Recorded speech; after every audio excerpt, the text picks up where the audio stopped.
Pormal nang sinimulan ng Police Regional Office 10 ang pagdiriwang ng ika-31 Police Community Relations o PCR Month sa pamamagitan ng sabayang kick-off ceremonies sa lahat ng Provincial Police Offices at City Police Offices sa Northern Mindanao nitong Hulyo 6, 2026. Tinagurian ang buong buwan ng Hulyo bilang PCR Month.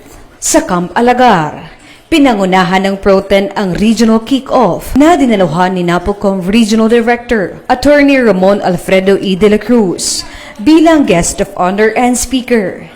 Tampok sa programa ang pagkilala sa mga pulis na nagpakita ng natatanging serbisyo sa kampanya laban sa ilegal na droga, smuggling at sa pagtulong sa komunidad. Kasabay nito, nagsagawa rin ng kick-off ceremonies ang Bukidnon, Camiguin, Lanao del Norte, Misamis Oriental at Misamis Occidental Police Provincial Office. Gayon din ang Cagayan de Oro City at Iligan City Police Office.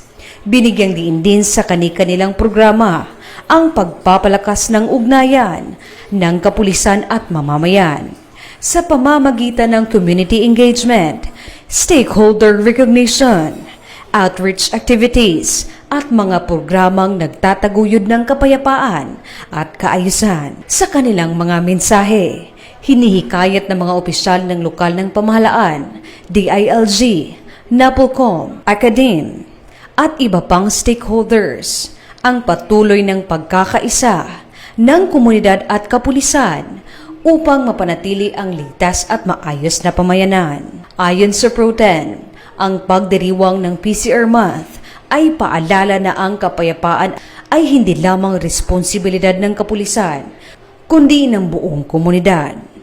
Sa pamamagitan ng aktibong pakikilahok ng mga mamamayan, lokal na pamahalaan at iba pang sektor, mas magiging epektibo ang papigil sa krimen at pagpapatatag ng tiwala sa pagitan ng pulis at ng publiko. Sa buong buwan ng Hulyo, magsasagawa ang Pro-10 ng iba't ibang community outreach programs, dialogues, at partnership building activities bilang bahagi ng 31st PCR Month at pagpapatuloy ng pagsusulong ng bagong PNP para sa bagong Pilipinas, serbisyong mabilis, tapat at nararamdaman.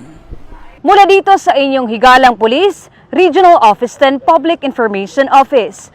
Ako ang inyong PNN correspondent, Patrolwoman Jane Rose Bohol, alagad ng batas, tagataguyod ng balitang pulis.